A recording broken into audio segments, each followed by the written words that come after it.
Patton, you returning guest, but arguably one of the busiest people that I know. I mean, I was like, because I keep trying to book you for the goddamn comedy jam, which I I know. doubt you're ever gonna do ever. I feel like I'm going to. I mean, didn't Brian Posehn just do it? He just did it, yeah. Oh, cool. And I felt so bad for him because Brian's Brian, and he just is. He's this big, lovable, dude. And before him, we had a pop in of Craig Robinson, and Oh, good God. yeah. And Craig did this rendition of "Crazy" by Gnarls Barkley that might have been one of the greatest performances mankind has ever seen. And just Brian's in the back. I mean, just shitting himself. And and then he even goes up in the first, but what was so brilliant and how he's such a great comic is that was the first, he addressed it, said, why am I next? And made fun of it. I mean, immediately the crowd was like, okay, yeah, you're cool and you're present and you get it. And he did great. But yeah, Brian can do it. Fucking Patton, you can do it. All right. Okay. Again, it's going to happen, but my schedule is right now. I am the busiest man on the planet, and it's insane. But this is such a fun podcast. Every now and then, there's stuff that I have to do, so I have to say no to things. And there are certain things that are in what I call dessert, but I get to do this. So this podcast is one of those things that's in the dessert category. Well, I want to talk to Josh about an album. This actually is good for me. This is what I think most of us of artists we love is that when we get to talk about other art that's not ours, but also it's like how it affects us. And I don't want to retread over some of the things that we talked about in the last episode because it's always odd when we bring a guest back for the same band but different record. We've done that with Alex Sulkin has done I think three Radiohead records, and like the first one we were just gushing. The second one was, I think we actually spent more time talking about the record. And if I'm not mistaken, when we did Surfer Rosa, which is the first record by the Pixies, we kind of went over how you found them because it's a very interesting thing because it's almost like as they're coming up, you're coming up. So kind of give the audience that little rehash of where you're at in 89 and when this is coming out and what's going on. This is when Doolittle's coming out in 89? Doolittle came out in 89, but we could just take it right from the beginning of how you found the Pixies and then get us into there. No, Doolittle was the seismic thing for me. I got into college 2 years before. I'd started comedy 1 year before. I was still very much a suburban crate-raised veal when it came to music. I was just like whatever was sort of on the radio. I didn't have access to what was going on. Suddenly I'm in college and I'm surrounded by people and working at the college radio station and hearing music I'd never heard before and hearing all these new bands. And the Pixies, Doolittle came out, and I remember it being at the radio station, but there was another DJ that wanted to premiere it, so I couldn't play it on my show. Fine. Mm-hmm. And then, but then they played a concert at my school, and maybe I told this story in the last one, but I'll do a very brief. The Pixies were opening up for Love and Rockets. Oh, wow. The Pixies come out. They play Doolittle. They are friggin' amazing. They are hopping all over the stage, full of energy, just rockets. Black Francis broke a string at one point, was joking about it. They're all kind of arguing and making fun of each other. It was one of the best shows. I'm like, I don't know who this band is, but I pledge eternal loyalty. And then Love and Rockets came out. The Fog Machine came on. They marched out. They planted their feet. They did their album in order. They marched off. They came back on, did No New Tale to Tell, and I think a Tones on Tail song. They never interacted with each other, never spoke to the audience. It's the worst. And then like a month later, they broke up. Like you could see the divorce happening, basically. And then years later, when Trompe Le Monde came out, I saw the Pixies at the Vault in Baltimore, and Pere Ubu opened up, and they came out and were hopping around and being fucking lunatics, and it was great. And then the Pixies marched out, planted their feet, played Trompe Le Monde in order, never spoke to each other, never spoke to the crowd, went off, came back, did Monkey Gone to Heaven, marched off. A month later, they'd broken up. Like, wow. I saw 2 divorces happen. That's so crazy. Yeah, it was amazing. But again, and what was amazing was I know that there was a lot of internal strife in the band, but that strife made Trompe le Monde still a genuinely great album. Now, I don't know how much strife was going on during Doolittle, but Doolittle, in my opinion, is one of those perfect albums. It's a perfect album. How different because we talked about Surfer Rosa on the first record, obviously, and so Doolittle is like, from my understanding, because I I have Morty, I have a few other things that I do to kind of like bone up because I'm not a huge Pixie fans. Like I was past that by the time, like I liked all the bands that the Pixies influenced, like Nirvana and all that shit. Yeah. Which by the way, it's like that's the kind of thing is that like is dude, it's like you realize just how important they are because it's like that Velvet Underground thing is like that, maybe they didn't sell any records, but everybody that bought a record started a band. Yeah, they did. And the Pixies, have always been this super cool group. And to really dig into the first record, which of course is Surfer Rosa, which we did over a year ago, which for me was like mind-blowing, and then to be able to go into the new record, and I see we have a guest coming on, so I apologize, it's not Black Francis. So Joey, well, Joey, we know. may I say I love you. All right. And I'm sorry I'm not Dave Lovering. Oh my God. We know your birthday's in a few days, dude. So we were like, we said, first of all, thank Morty Coyle, one of our writers on the show, one of my brothers. I call him to go over notes. And because, like I said, I know the Pixies. I love all the bands the Pixies influence. But when it comes down to it, it's like, I am a noob. I am a poser. And so Morty goes, well, let's get the guy who basically founded the group, founded the sound, been there from the beginning. Ladies and gentlemen, the founding member of the Pixies joining us today, Joey Santiago, everybody. How are you? Hi, Joey. Nice to crash this party. Big fan of everyone here. Yeah, dude. I'm sorry. I'm trying not to scream. I don't want to blow my microphone out. Oh, my God. No, dude. So Joey, how are you doing? Thank you for joining us today. We're talking about Doolittle. So any insider information you could give us, because I have notes in front of me, but who gives a shit about that when we have somebody? I just want to talk to Joey about Doolittle. Oh my God, you were there. You saw Doolittle form. Jesus. Yeah. You built the structure of. Oh my God, Joey, go. I'm going to mute myself. I'm just going to listen. No. Come on. No, dude, Patton, ask the questions, dude. Like, because like I said, I'm a poser. You're down home. You fucking bleed the Pixies. Bleed them. People want to hear your spiel there, Patton. Come on. Well, I know that there was a lot of. I know that Black Francis was sort of getting. I don't want to say biblical, but there were some much bigger themes in terms. I mean, Surfer Rosa is also a great album, but it's way more fun, way more punk. Despite its there are little now suddenly the song, the album opens up with a song called Debaser that is referencing Un Chien Andalou, a Louis Buñuel film, and then it ends with Gouge Away, which is basically about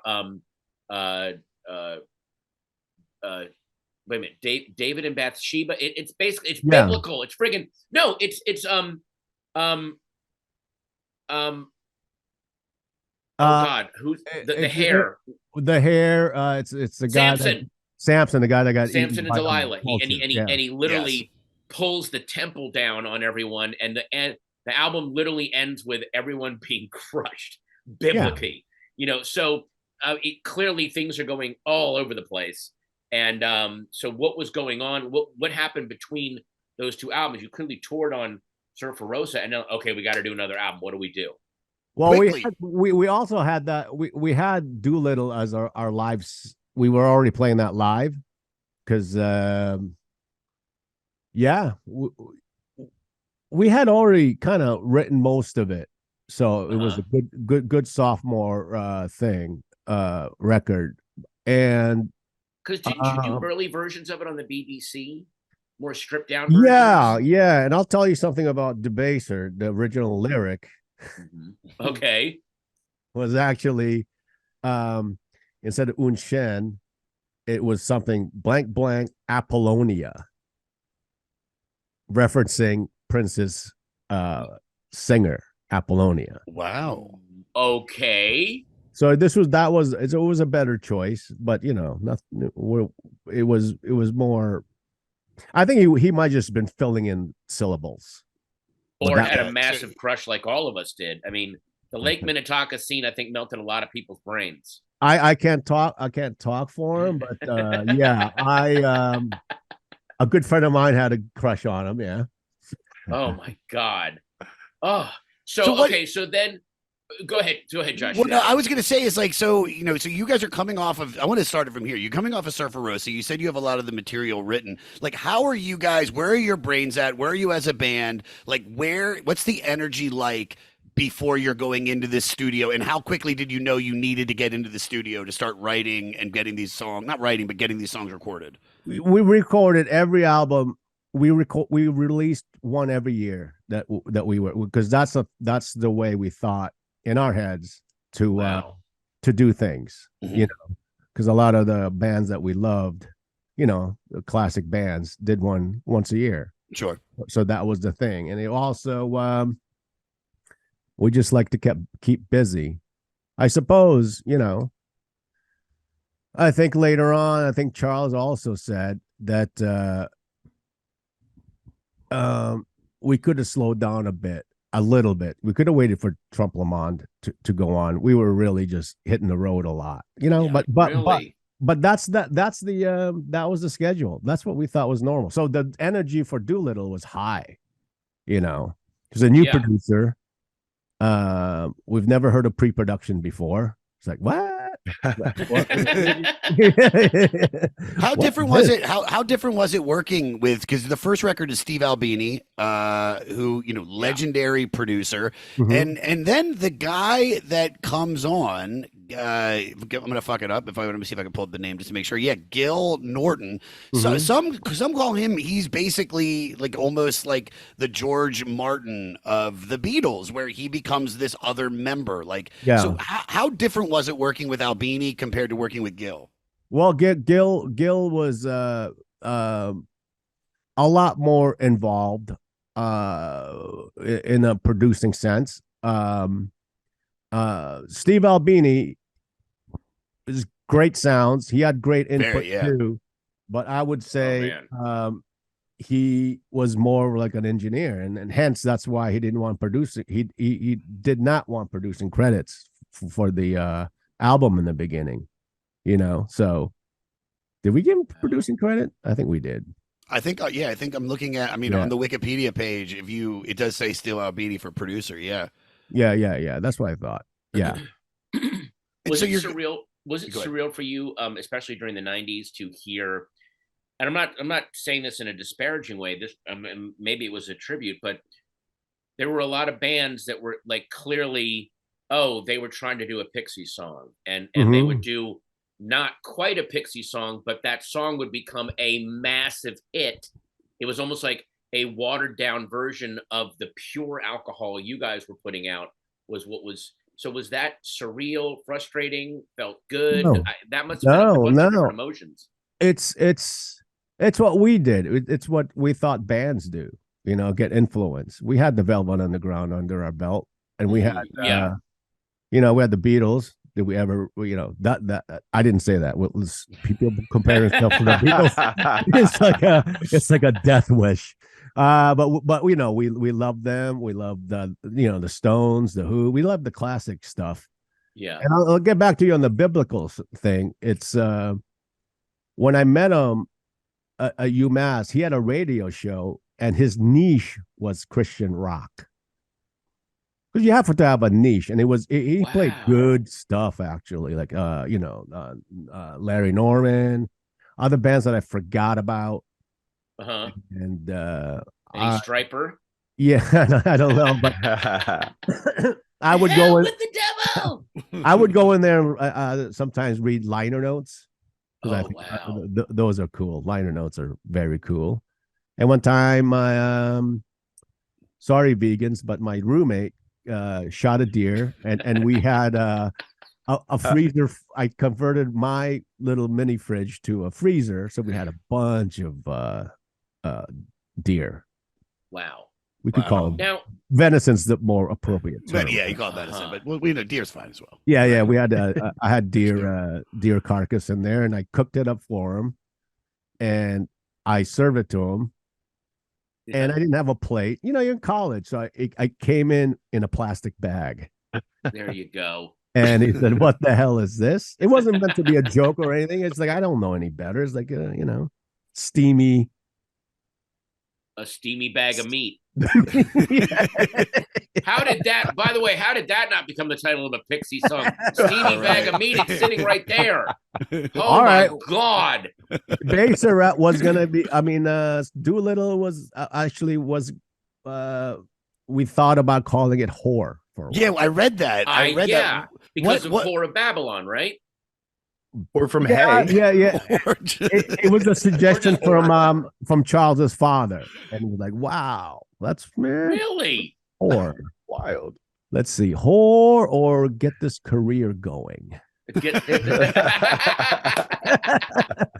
me see. Whore, or to borrow from Todd Berry, not having roommates when I'm in my 60s.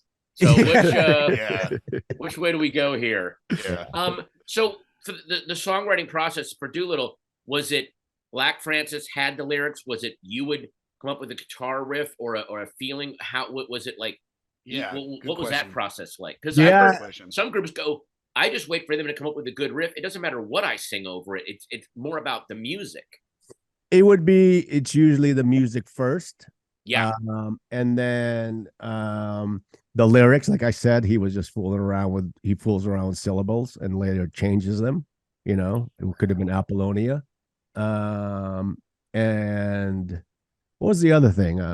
He did come up with lyrics for Monkey already. Oh, okay. I did not have a phone. There was no way to communicate with me in Boston, so he had to keep ringing my doorbell, the apartment. He came up huffing. He goes, "Joe, you have to get a phone, man." It's like, it's killing me. But okay. He had an acoustic guitar. He had an acoustic guitar with him, and he started playing "Monkey Gone to Heaven." He goes, "What do you think? What do you think?" And God's there. And I'm like, okay, and I was just waking up from the night before, and that's good, Charles. I'm from Patton. Charles. I just love that you're calling him Charles. Yeah. And then what was okay? So I used to walk out on stage. Actually, when I was on King of Queens at the end, we would all come out at the end of each episode taping and to do a bow. And we'd each have a piece of music we wanted played as we walked out. And I always walked out to the opening guitar riff of "Here Comes Your Man," which is one of the most for someone whose guitar playing has been described as jagged and angular. That is one of the most pleasant, catchy guitar riffs ever. And I remember other cast members like, "Wow, what's that from?" I go, "Oh, it's a song called Here Comes Your Man by the Pixies." They go, "Oh, they do other songs?" I'm like, not quite like that one, but yeah, they're like that's a bit of an anomaly. That is such a pleasant, oh my God, where did that come from? Charles had that riff already. So he did. He did. He had that already. And he had it since he was like 10 years old or something. Really? Oh, wow. Yeah. So, yeah. Okay. Can I ask you? I approved it. So I played it. You approved it. So it got the Santiago thumbs up. No. I read rumors that it was about Francis a drug deal. And Santiago approved. Yeah. I'm sorry. That song too. People go down the aisle with it too in weddings. But yeah, it is. Yeah. So, but Jerry, it's actually about a hobo. I know that's not the right term, but yeah. But a big earthquake. A homeless person a hobo on a train, and he knows when he gets off the train, there's a woman he's having an affair with, like a married woman, and then while there's like an earthquake happens. That I don't know. After that, I gotta admit that I don't know what his lyric contents. Most of it's about, Yeah. I'll just take a word on and go with it. Tell me about. I want to talk about your guitar playing, because not to be redundant, and we talked about this on the last episode, but in a sense, you guys are the originators of one of the most copied sound, of the quiet, loud. Quiet, which whose idea is that? Like, who came up with the blueprint? Where did those sounds from your guitar come from? What were you listening to? Like, what? And you can even take us before Doolittle to Surfer, but it's if you're at the forefront of this where no one else is doing it, like, how does that get into your heads to do that? We can't really take that much credit for it, There was a song composed with cannons, Tchaikovsky's Overture. Right. It was actually there. I mean, he was actually blowing the shit up. It was like, fuck, that's cool. Yeah. It's unaffordable. Well, let me ask you, and I'm not trying to get into anything gossipy, but get gossipy, dude. You played at my college when you were touring on Doolittle. You played at the College of William and Mary. I was in the audience. We were opening up for Love and Rockets. Oh, yeah. And they had just had that big hit, I'm Alive. Right. And don't know what color your eyes are, baby, but your head. So you guys came out. I didn't know. I was there to see Love and Rockets. I'll admit, I'm sorry. But you guys melted my brain. You were running around on stage. Black Francis broke a guitar string at one point. Kim was yelling at him and making fun of him. You were all over the place. It was one of the best, most raw shows I've ever seen. I ran out. I bought your T-shirt, the one with the crab on it, and the Doolittle shirt with the crab on it. Then Love and Rockets came out. I told this earlier. They marched out. They planted their feet. They played their new album in order. Never spoke to each other. Never interacted with the crowd. Walked off. Came back, did No New Tale to Tell. I think a Tones on Tail song, walked off. Like a month later, they'd broken up. And so it was like, and then when I saw you guys you were at the Vault in Baltimore, or the Citadel. Is it either the Citadel or the Vault? And you were touring on Trompe Le Mans. And Pere Ubu was opening up for you guys. Oh, yeah. And they were hopping around on stage. And Dave put his jacket over his guitarist's head. And everyone was just being insane. And then you guys kind of marched out, planted your feet, played Trompe Le Mans in order, didn't really interact with each other, walked off, came back, did Monkey Gone to Heaven, walked off, and like a month later, you guys have broken up.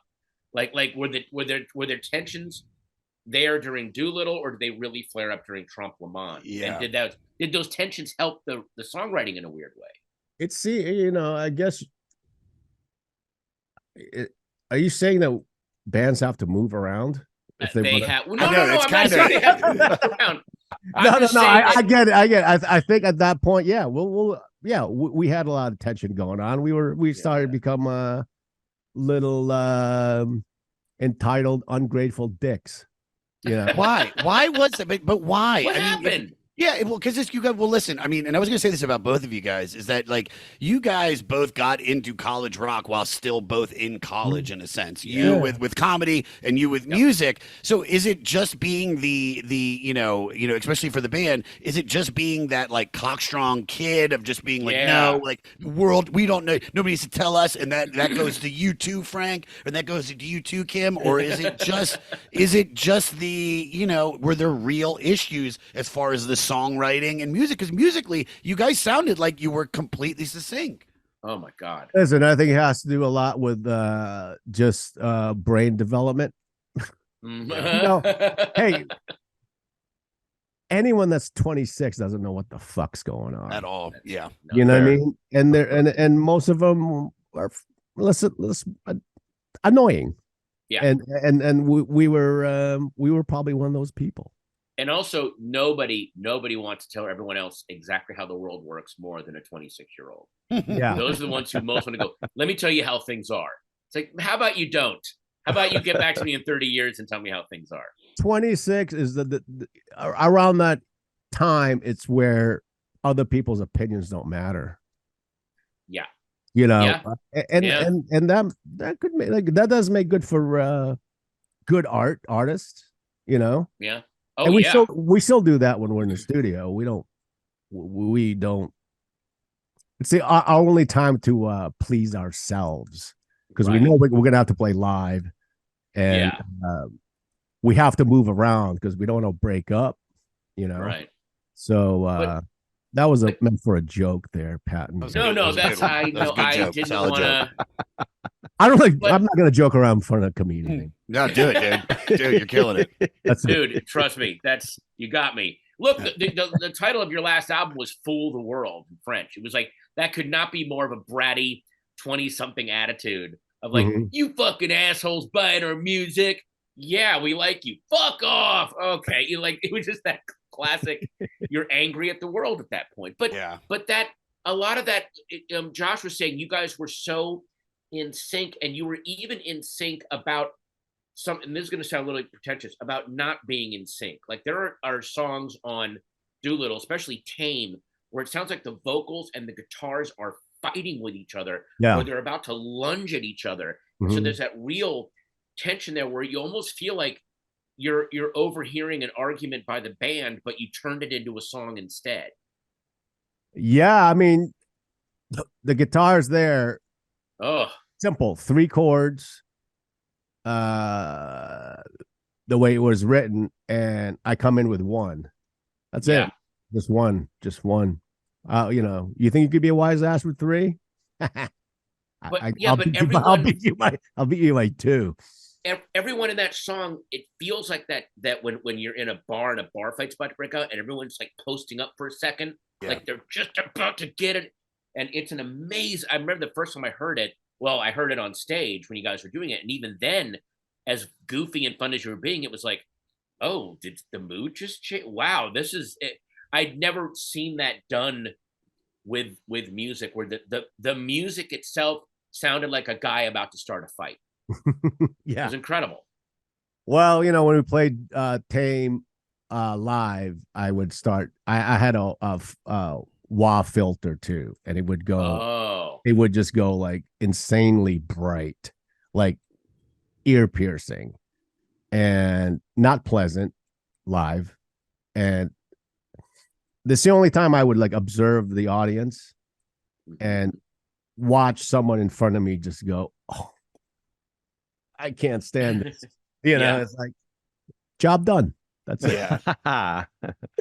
Wow. Did the tension well, let's just start here, because I'm very curious, and whatever you feel comfortable talking about, when did you start noticing the real tension that was in the band? Was it in Surfer, or was it for Doolittle? Because from what I've read, it's kind of been all encompassing, but when did you notice it, and when did it get to a place where it was like, this might not be able to go any further?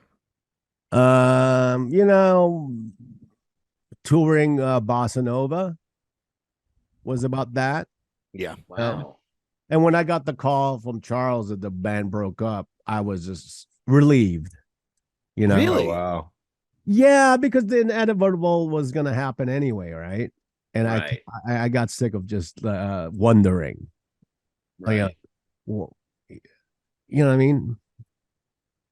I don't know how like to, I don't know the analogy of that, but just waiting. Like, when is this going to end? In limbo. Limbo, yeah. And it's got to be bizarre too when you're like, we're in a successful band, but I feel like I'm in limbo. Like, aren't I supposed to feel like I'm in limbo when I'm not in a band or when I'm trying to get something going? This is going. This is a going concern, and I feel like I'm in limbo. That must have felt really weird. Was there a moment, Joey, when you felt it make the shift from we're gonna go on forever to, okay, now we're in limbo, and now this is extremely awkward and uncomfortable? Like, was there a moment, anything that happened to you guys? You said the Bossa Nova, but like, was there a moment while on that tour or whatever that you can remember? Yeah, I mean, you know, we were on upswing, and our attitude was getting shitty. Why was it shitty? Why was it shitty when you're making this music that is changing I mean, just on that alone, knowing that you're doing something so important for the face of music and the direction of alternative, you're creating your own genre almost. Like, how is it just the ego, or is it just fuck, man, we should have never been a band. And that's the reason we're actually doing so well is because we have this tension. We don't even know. We're totally unaware of the effect we're having. Wow. We don't. Well, how would we know? You know what I mean? Where we play, we go in our room. I just remember Chris Novoselic, or it might have been one of the or Dave Pat Smear. Yeah, one of them. One of them. Somebody just saying after Nevermind came out, like, oh my, they're gonna nail us for this. We just basically Dave Grohl, Dave Grohl, like they're gonna nail us for this. Mm-hmm. We didn't even hide the influence. Yeah, so when I see Dave Grohl out and about here in LA, I borrow money from him. Yeah, I'm gonna need a deposit.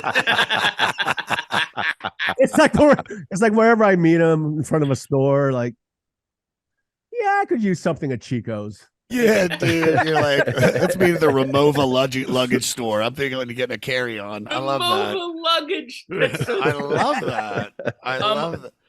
Is it also weird for you to see, because now filmmakers have discovered the cinematic worth of Pixies songs? I mean, it was, at the end of Fight Club, obviously, but I don't know if you saw James Gunn's Suicide Squad, but they use Hey in a fight sequence in the rain that is so freaking good. I feel like that image was already in his head when he heard that song, decades ago, and was waiting for a way to use it. Like, it is such an amazing sequence, and it's the best use of a Pixie song in a movie. And that's saying something, because there's filmmakers have realized, oh, Pixie songs are good in movies.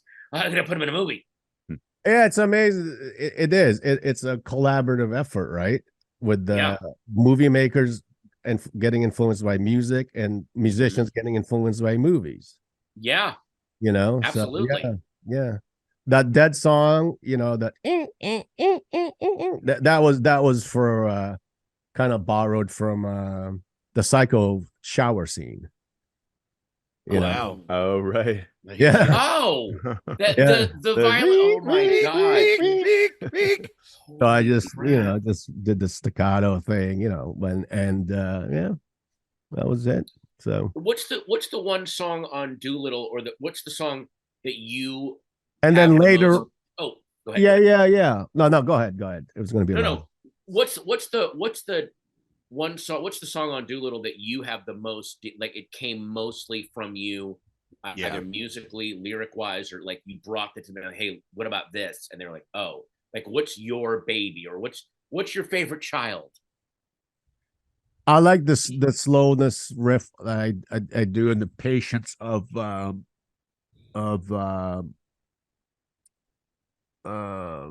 Gouge Away. Yeah. Oh, nice. It's like, that's it. That's all you got to say. Wow. Yeah. So you recorded, not to cut you off, but you recorded, if I'm not mistaken, you recorded a song a day. It was like you would do one song every day. Is that wrong? Or no? Yeah. So correct me, because I read that somewhere. Yeah. More. We would do like 3, 2. You would do 3 in one day. Yeah. Sometimes 3. It wouldn't be just one. So it was coming out. It was like you said, you would already come in there with the material. You already knew it. So what? All right. So what? If you're doing that many songs a day, one of like the basics were the ones that just like one take, boom, it's done. And were there any songs that actually took some time for you to get right? Was one take. Wait, and one day, all the takes. Hey, was one take. Holy shit. All live. One, Charles had to go in a broom closet to isolate himself because he was playing acoustic. Was it? No, it wasn't acoustic, but he just to isolate himself from the drums, and that was just done. Boom, and it was done. Hey I'm sorry. That's crazy. That's the one I thought you were going to say. Well, that was our Good Vibrations. We had all these different elements, and it took us. That was one fucking take. One clean take live. That's it. There weren't no overdubs on that one. What was the hard song? What was there one that you guys really spent? What'd you? Yeah. Um, nothing was really that hard, you know. Wow. That I can see that was like a wrench for us. Maybe Here Comes Your Man. We're having a tough time swallowing the pop element of it, you know. Yeah, We did it at like mostly on a country-ish vibe. yeah. And That is again, and also I would imagine you being the Pixies, there's had to have been that weird subconscious of like, this is a really catchy song. Should we be recording this? Like, this is so un-Pixies of us. Yeah, it is the most immediately catchy riff. but I've seen it. We never played it live until the reunion. What? Yeah. Wow, oh my that's God. crazy. We didn't want to be known for it, and we didn't really like it that much. I mean, we didn't want to be known for it. We might have played it. We hardly did. And how did people react at the reunion when they heard it live? Did they lose their minds? Yeah. Like, oh my God, they're doing it. Yeah, and we refused to do it at TV shows. You know, I told this story before that we got invited to play Arsenio Hall, and a lot of people were playing it at that time, you know. Yeah. Hot Chili Peppers and all that. And it's and this is how wise ass we were. We were already the tour manager asked, Arsenio Hall wants to have you guys host you guys at a show. And I said, wow, that's great. He goes, can we do Tame? And he goes, no, they want you to do Here Comes Your Man. And he go, ask them if we could do Tame. He goes, no, they want you to do Here Comes Your Man. And Charles goes, Joe, what do you think? And I said, doesn't sound like a very gracious host. So he didn't. A guy that wants you on his show doesn't sound like a gracious host to you. Wow. It's like, you know, you said to bring our own booze. What the hell? That is the most 26-year-old thing I've ever heard. Exactly, right? That is the most 26-year-old thing. If I would have called my brothers or something, or our mothers, they would have said, "What are you doing? Please do it for the love of God." What are you out of your minds? Yeah. It was really funny. This is a weird, but this kind of relates to what you're talking about. I don't know if you're familiar with Boots Riley and the Coup. His band, the Coup.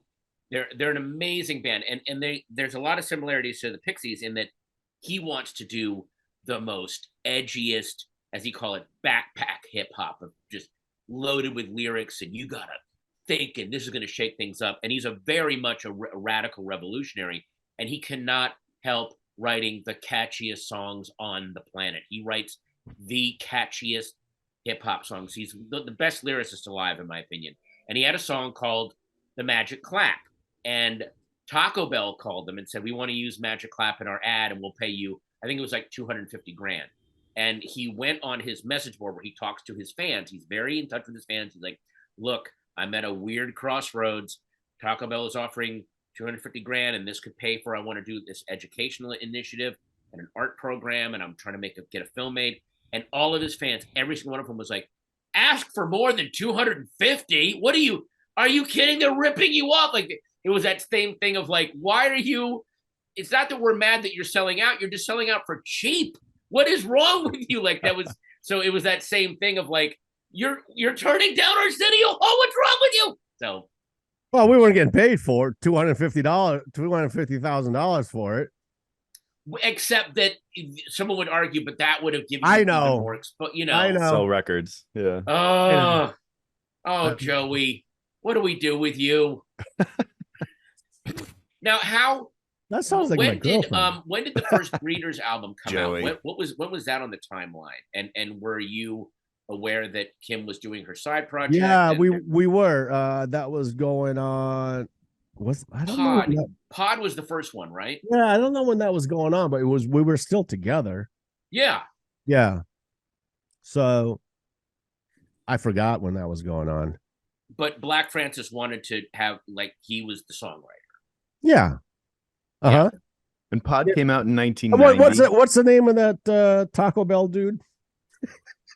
Boots Riley. And oh my God, please don't call him the Taco Bell dude. I know. Oh my God, he will kill me. Riley, he will kill me. Riley, what? Boots Riley. Boots Riley. And his band is called The Coup, and they are, I think it's the best hip hop band, and I think he's the best hip hop lyricist. But it's like the Buzzcocks, when the Buzzcocks were trying to be punk and they couldn't help writing these catchy pop tunes.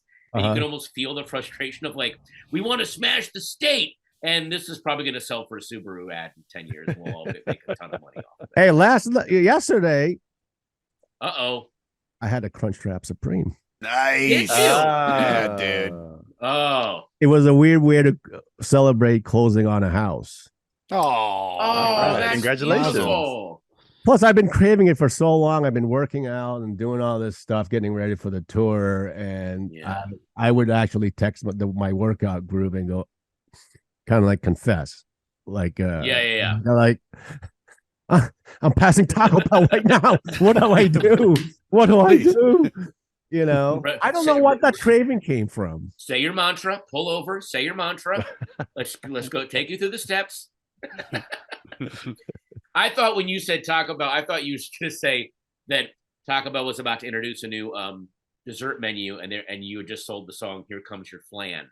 There it is. There it is. There it is. Here comes your flan. Riff of the show, guys. There it is. That is riff of. Clip that. Put that on Instagram. That's going on Instagram. I mean, I know you guys get approached obviously about licensing your songs for films, and that's one thing. Has any product or ad agency said we want to use this song in an ad? It has been used in some ads. Oh, yeah. Which ads? Oh, actually, we did one for Acura and we actually recorded it. Paz and I and her sister recorded the strings, and we worked directly with the ad agency too. Wow. Wow. So was it a Pixie song, or you wrote an original song? It was "Where's My Mind." Oh my God! Because that song could not be in more stuff now. And they pay the cover people must have been a lot, because they paid us money to record that. I was like, what? This? They're like, wow. These people recording this should be ashamed of yourself. What? You must be ridden with guilt while you're floating in your pool. Yeah. Watching your kids, looking at your kids' straight teeth. You must just feel awful. How was that? We went from Arsenio Hall to being a car salesman. See that? Come on now. Hey man, we're not gonna dance for the man on some stupid talk show. And you know what even makes me angrier is that cars don't have the smooth driving capability to do Acura. I love what Henry Rollins said about people, because Iggy Pop had that song for a cruise line, right? Which is a song about heroin and gay sex, and it's for Carnival Cruise Lines. Yeah, there are gay cruises out there. Passenger. Well, that is true. Are there heroin cruises? I mean, I wouldn't blame him.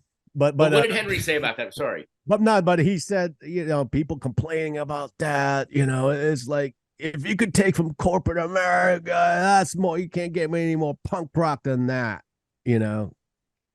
Oh, I never thought of it that way. They just handed you money for a song that you wrote that actually, if you listen to the lyrics, is not what they're saying it is. Yeah, exactly. Great. Yeah. That is punk rock.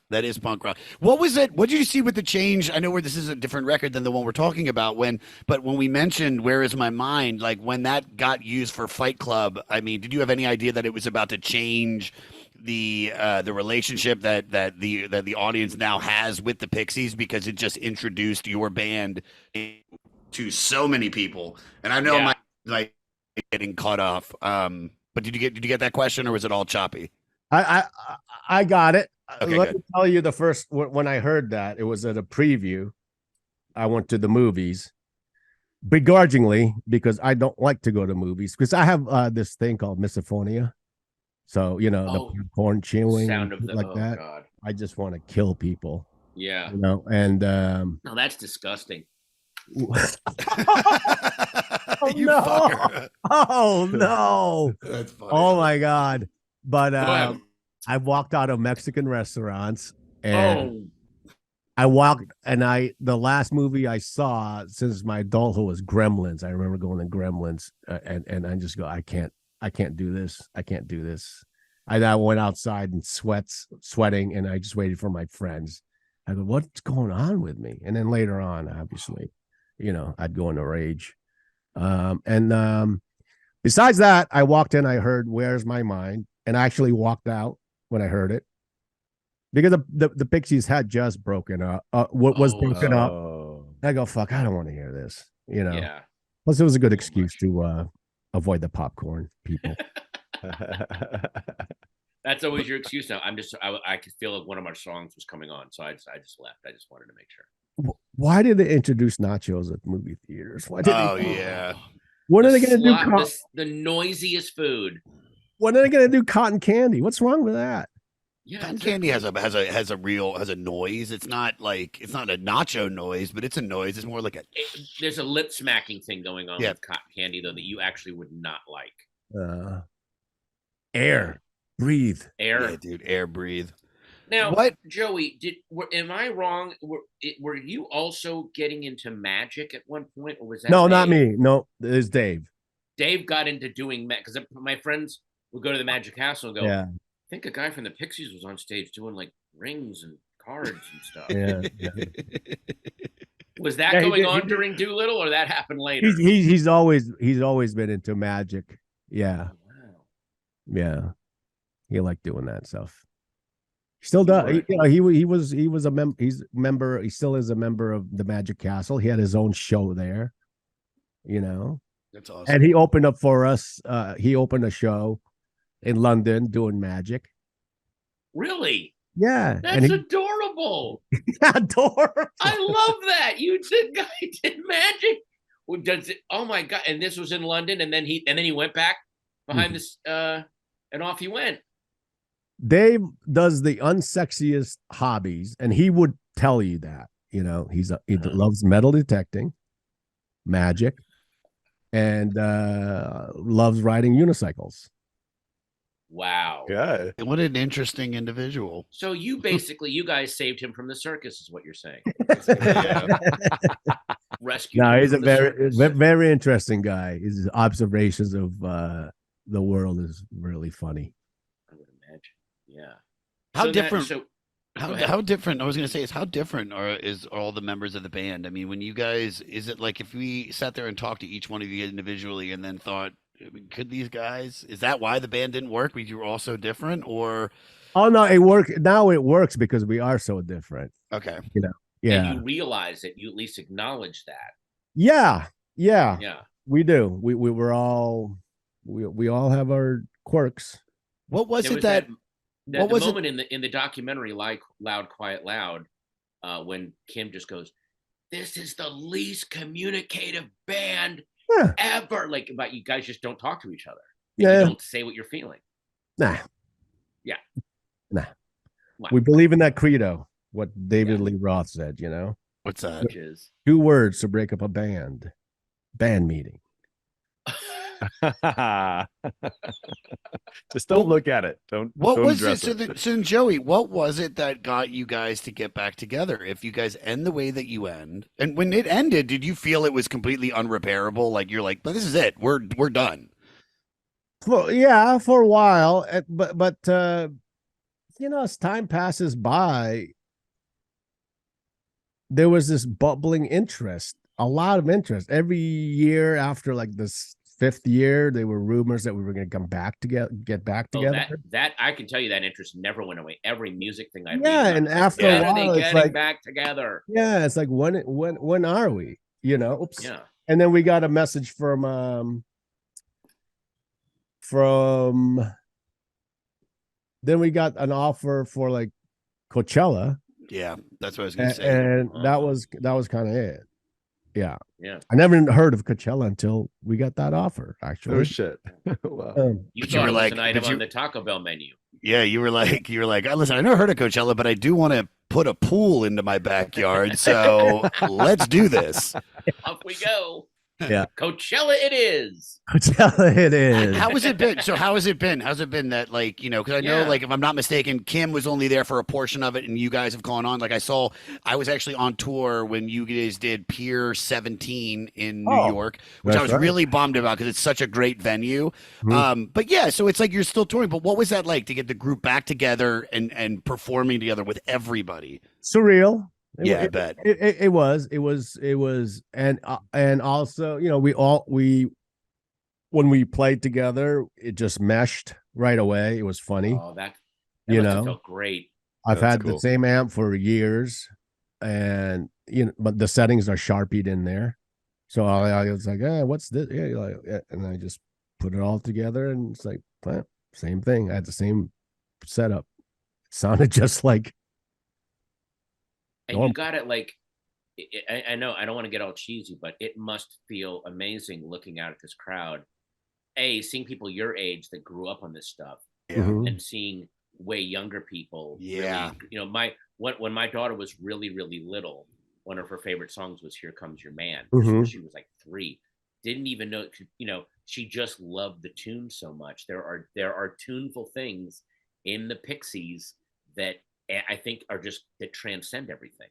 Yeah, that's got to be a really cool. Like, have you seen parents clearly bringing their teenagers out to see you guys? Yes, I have. That's got to feel great.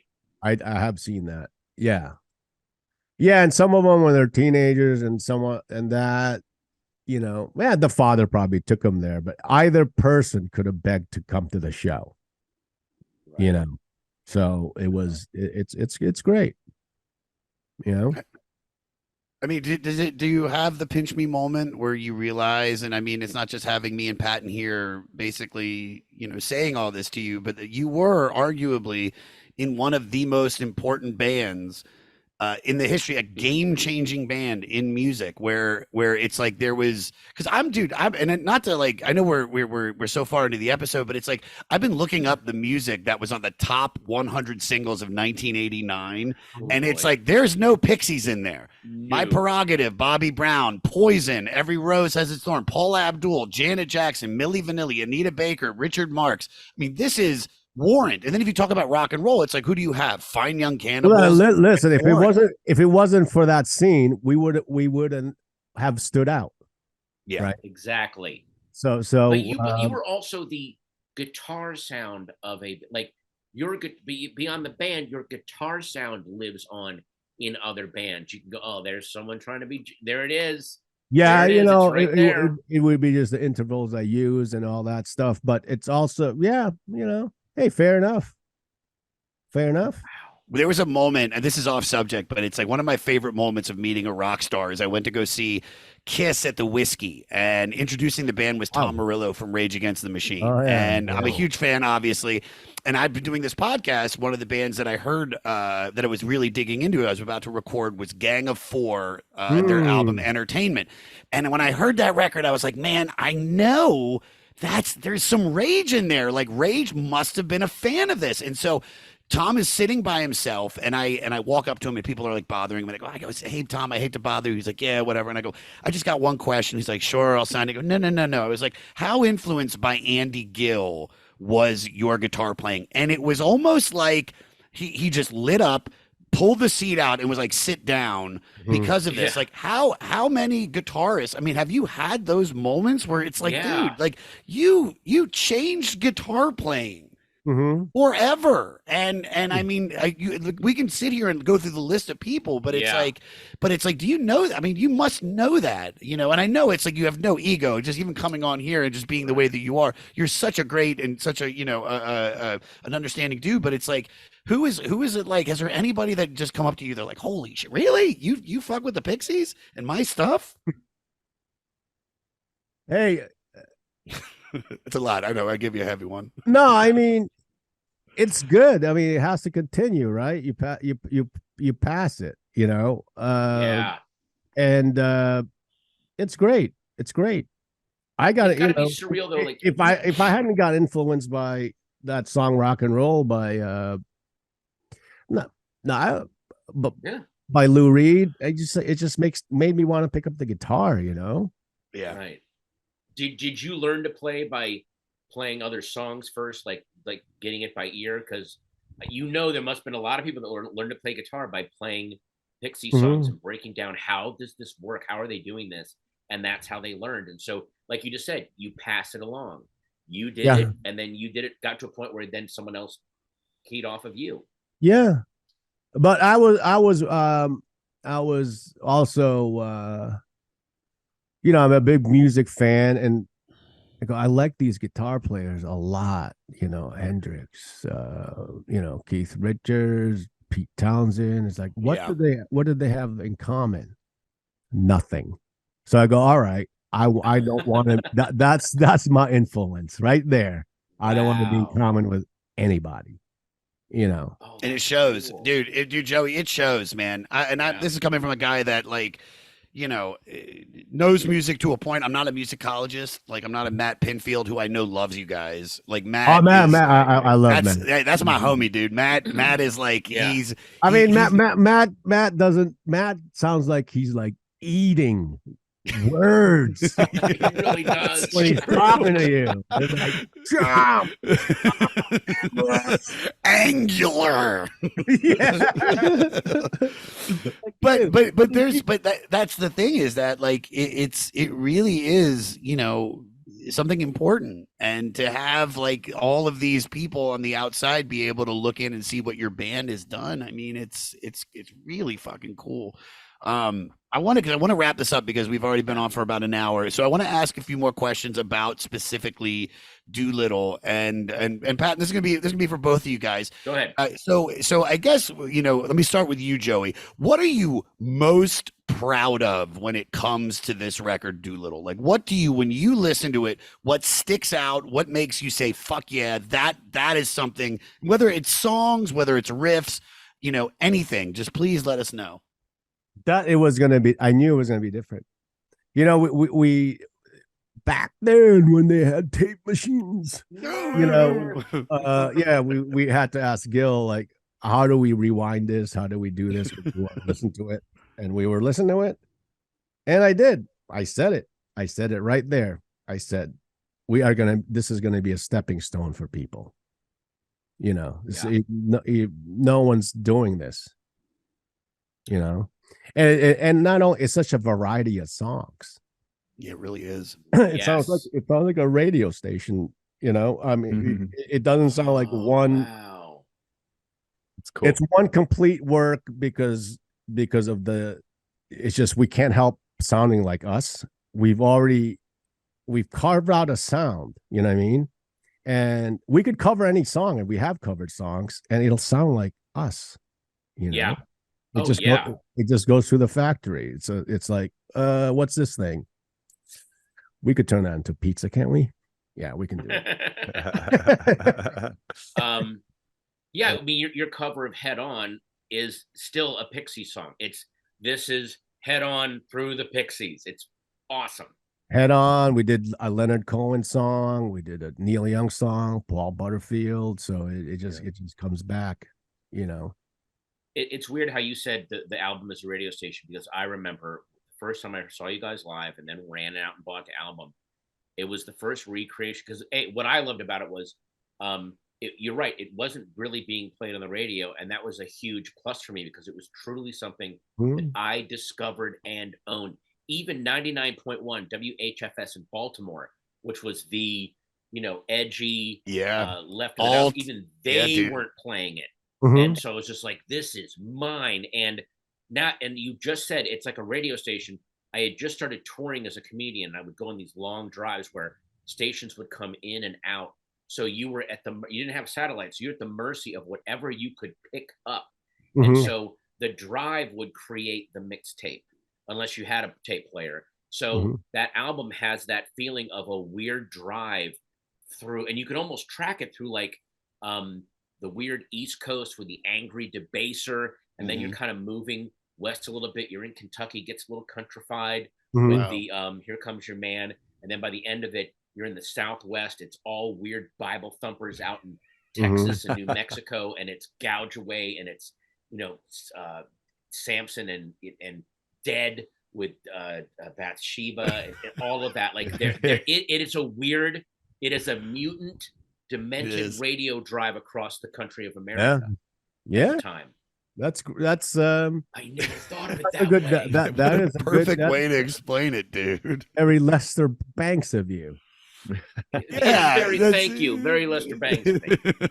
But it's a truly perfect album. It's a perfect album. You should you should give writing lessons to Pitchfork. Oh, they love you, dude. They love you. You don't understand how much research and many videos I've watched, so I don't come on here and sound like an idiot. I know we're wrapping up, but you mentioned Matt Pinfield. I've seen a lot of positive. I've never seen anything negative about the Pixies. No. Yeah, I know that we're wrapping up really quick. You mentioned Matt Pinfield. I saw him one time on 120 Minutes. Oh, he yeah. was introducing one of your videos. It was either Valoria or where it's all that. It's one slow motion shot of you guys just kind of hopping off of a rock. It's an anti-video. And then you had that other one where you just open your mouths, but you didn't lip sync. You like, here comes your man.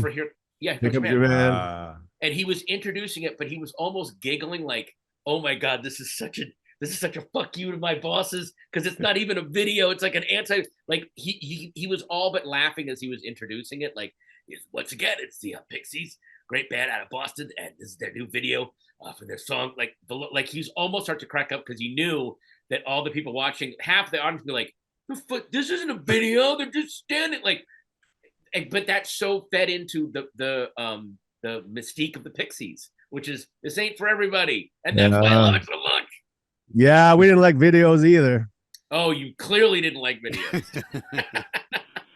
Do you have, before we get you out of here, before I go through the last questions, which are very quick, do you have a story or do you have anything that you remember about the making of this that you think is worth telling us? Like anything special that you hold dear to you, a swan song moment almost, or just anything, I mean, that we might have forgotten or haven't asked you?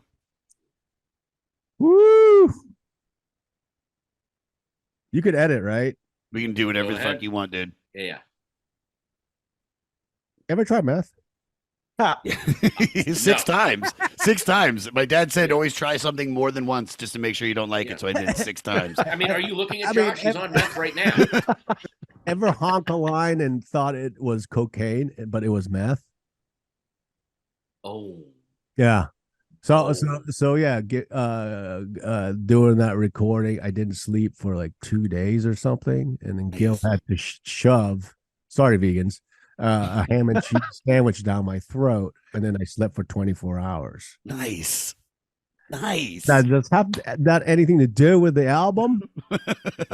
A lot. Absolutely I feel not. like we've just unlocked the key to the album. I think so, dude. Now we get it. I think so. Always ask what you're consuming. Always. I just flashed like the most jaded rock critic ever listening to this album. He's like, that's just meth in a ham sandwich. Yeah, That's all that is. Yeah, that's all that is. You can hear it. No. The other stories behind that was, I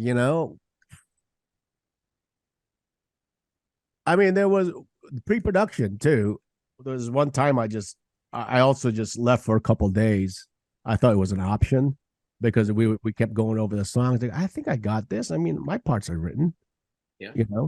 I could go away. I went to the Cape, and then Charles called me. I had a phone by that time because not to brag, but I had a phone. And he goes, "When are you coming back?" Okay, because you guys were just concentrating on getting the drums and bass together, and it's a nice day out. Yeah, in the Cape too. What a beautiful place to be. That doesn't do it. What did that have to do with the album? We did it in 2 weeks or something, and something like that, and we just had a good time doing it. It was a really good time. We were really just like still new to the studio, still going like, wow, what is this? And we had this producer that was like, yeah, he could have been wearing a BBC overcoat. Like the engineers down there are like true engineers. And he did his training. The English producers have their own way of breaking in people, and he did it. He went from serving tea to doing that. So yeah. he Is this the record you're most proud of? Doolittle? Yeah. I mean, I like Houses the Holy. That's a joke. I was like, Led Zeppelin, baby. I'm proud of this one, and I'm proud of the new stuff we're doing too. But I'm proud of. Well, you're proud of being on the cover of Houses of the Holy. You were a young child model, and they took you out to sorry. Yeah, they took my pants off, and then,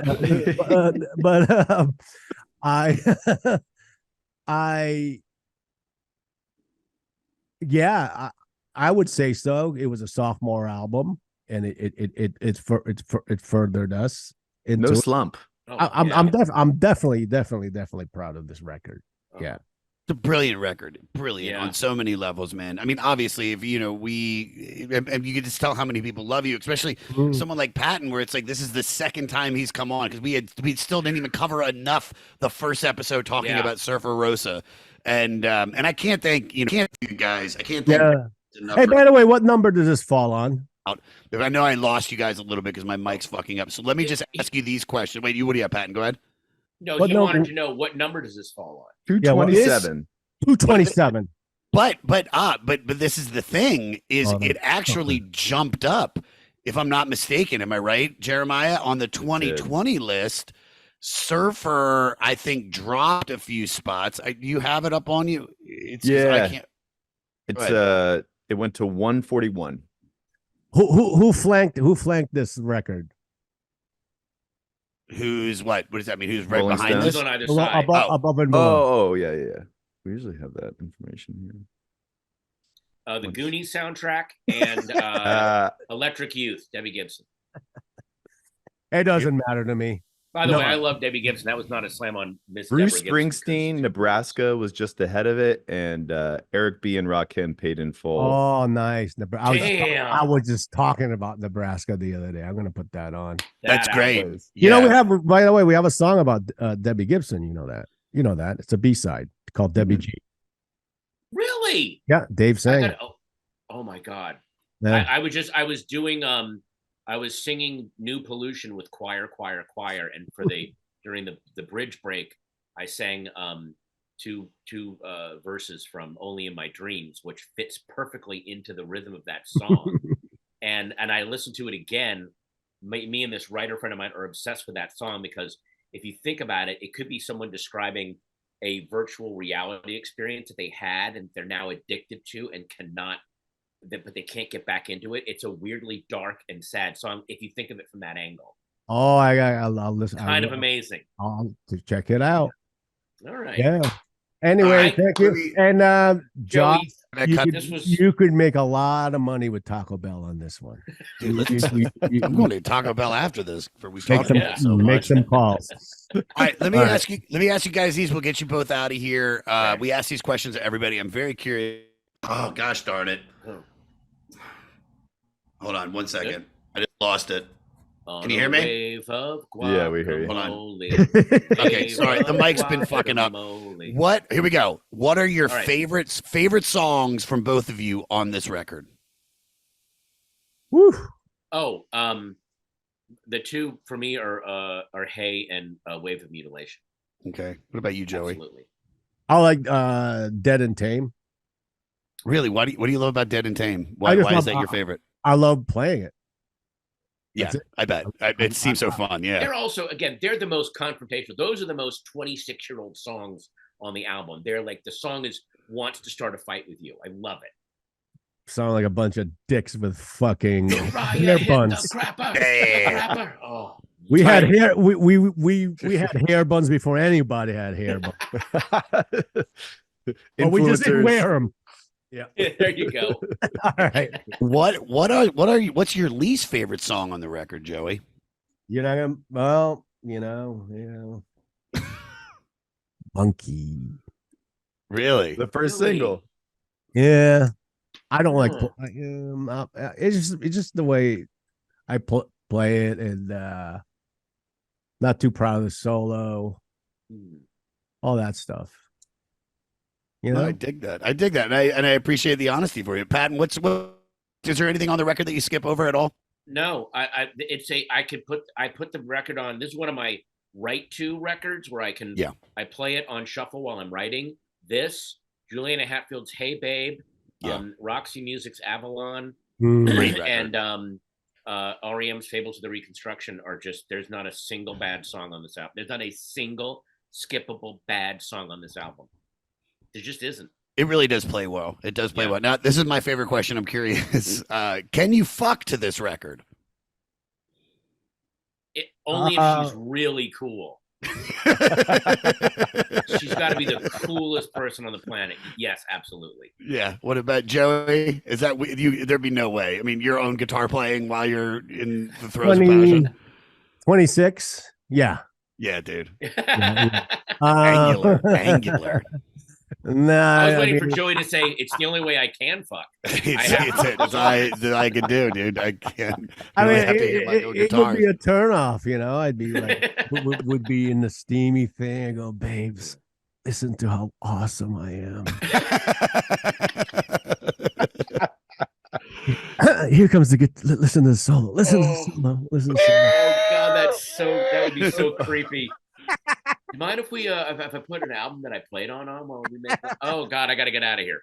Yeah, I used to make a joke. I was making a joke about Michael Hutchinson from NXS. Like, it wasn't like, not only did he die by doing autoerotic asphyxiation, but to make it even weirder, he was listening to NXS when he did it. Ooh. Which isn't true, but it's just okay. it's not true, but I just like so it's just like the service woman at the hotel like knocks on the door like, Mr. Hutchinson, and then she walks in and he's just like hanging there. It's like gang, Mr. Hutchinson. All right, last question, and I'm curious to get this from both of you guys. And I can't tell you how much I think, how much I enjoyed this, and how much I know the Fleece Army and our fans of this podcast will enjoy this. And before I go any further, huge shout out to DJ Morty Coyle for setting this up and making this happen. Like, he's the fucking man. We love him to death. Thank you. My best birthday present ever. That dude, and that warms me up so perfect. So what would be, for both of you guys, what would be your elevator pitch to get someone to listen to this record? Joey, Patton, whoever wants to go first, to get someone to listen to this. I need a pool. Yeah, dude. Every album that you like, every album that you liked in the 90s, part of it came from this album.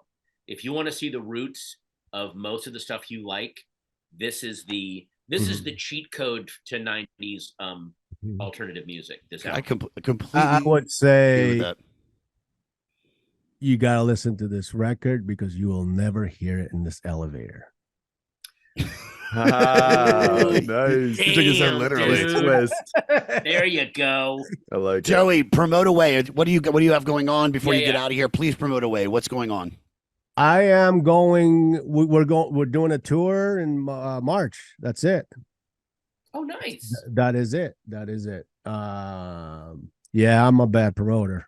You're doing great. I'll tell you what. Speaking of films, I used to do those. I composed and stuff. Yeah. Oh.